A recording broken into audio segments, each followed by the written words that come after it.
महिलाएं अगर काम करती हैं तो उनको शरीर में थकावट से महसूस होने लगती है, तो इसका क्या कारण है?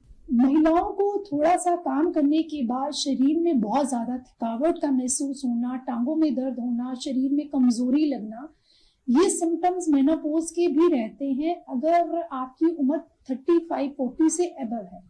और अगर आपकी उम्र 30 साल के आसपास है और आपको मासिक के दौरान बहुत ज्यादा ब्लीडिंग हो रही है, तब भी आपको ये सिम्टम्स आ सकते हैं। पीरियड्स के दौरान एक्सेसिव ब्लीडिंग होने के बहुत सारे कारण हैं। First of all, endometriosis. अगर आपके शरीर गर्भाशय में एंडोमेट्रियम की जो अंदर की लेयर होती है वो यूट्रस के अलावा कहीं और पे डेवलप हो जाए तो उसको हम डिजीज को हम एंडोमेट्रियोसिस बोलते हैं, जो अल्ट्रासाउंड में हमें पता चल जाता है। दूसरा मुख्य कारण फाइब्रॉइड यूट्रस हो सकता है, जिसकी वजह से बहुत ही ज्यादा ब्लीडिंग होती है। फाइब्रॉइड यूट्रस के अंदर डिपेंड करता है कौन सी लेयर पे है और इसका साइज क्या है। हमारे यूट्रस की 3 लेयर्स होती हैं, एंडोमेट्रियम, मेसोमेट्रियम और सबसे अंदर की लेयर।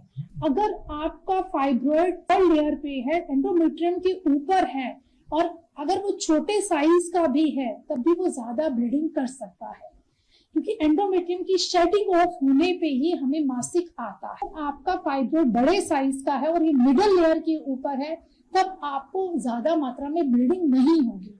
तो अल्ट्रासाउंड में ये देखना जरूरी है आपका फाइब्रॉइड का साइज क्या है और वो कौन सी लेयर के ऊपर आपका फाइब्रॉइड है।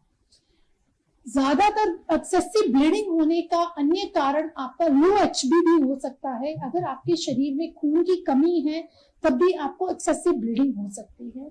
अगर आपके शरीर में बीटी और सीटी का टाइम, जिसको क्लॉटिंग टाइम हम बोलते हैं, वो कम है, तब भी आपको ब्लीडिंग ज्यादा हो सकती है। लंबे टाइम तक ब्लीडिंग रह सकती है, 7 to 8 डेज ब्लीडिंग रह सकती है। इसका अन्य कारण एक एडिनोमायोसिस भी हो सकता है, जिसको हम बोलते हैं गर्भाशय के अंदर सूजन आ जाना।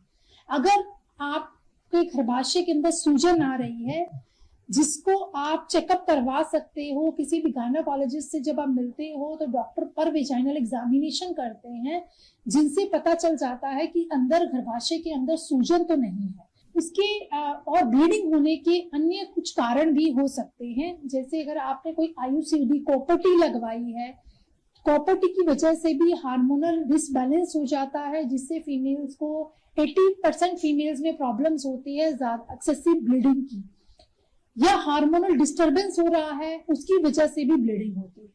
हमारे पास कुछ पेशेंट्स ऐसे आते हैं जो लगातार हार्मोन्स पिल्स लेते हैं ब्लीडिंग को रोकने के लिए, और उनका क्वेश्चन होता है, मैडम हम जब तक दवाई खाते हैं तब तक ब्लीडिंग बंद रहती है, जैसे ही दवाई को छोड़ते हैं और ब्लीडिंग होना शुरू हो जाती है।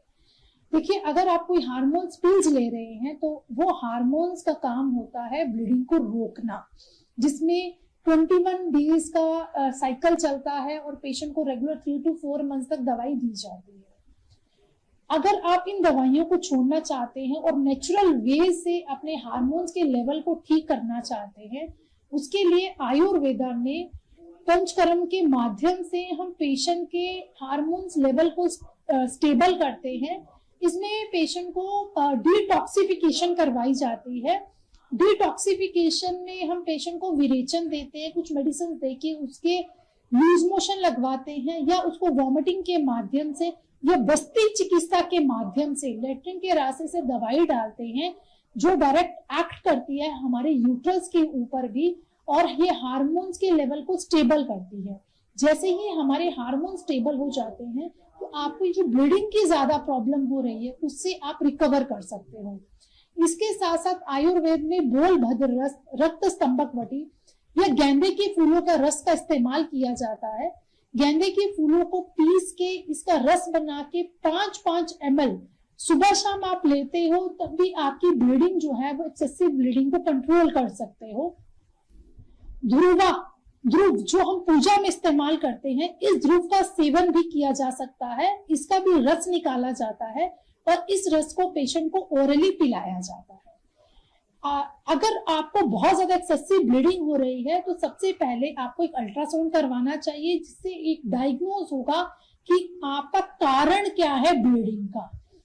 अगर आपको पता चलता है आपको फाइब्रॉइड है या आपके गर्भाशय के अंदर सूजन है, तो इसका इलाज आप आयुर्वेदिक माध्यम से ले सकते हैं, जिसमें हम अलग अलग तरह से योनि पिचू मेडिकेटेड ऑयल को गौच पीस में भिगो के गर्भाशय के अंदर रखते हैं, या उत्तर बस्ती के माध्यम से जो फाइब्रॉइड डेवलप हो रहा है उसके साइज को रिड्यूस करते हैं। सो ये सब ट्रीटमेंट्स लेके आप बिना हार्मोन से अपने आप को स्वस्थ रख सकते हैं, और इन ट्रीटमेंट्स का लंबे समय तक असर रहता है। इसमें ऐसा नहीं होता कि आप जब तक दवाई खाएंगे तब तक ही ठीक रहेंगे, क्योंकि जब हम आपको प्यूरिफिकेशन देते हैं उससे आपके हार्मोन्स के लेवल को हम स्टेबल करते हैं, और ये कंप्लीट क्योर की तरफ पेशेंट जाता है। अगर आपको एक्सेसिव ब्लीडिंग्स की प्रॉब्लम है तो आप इन सब चीजों को यूज करके स्वस्थ रह सकते हैं।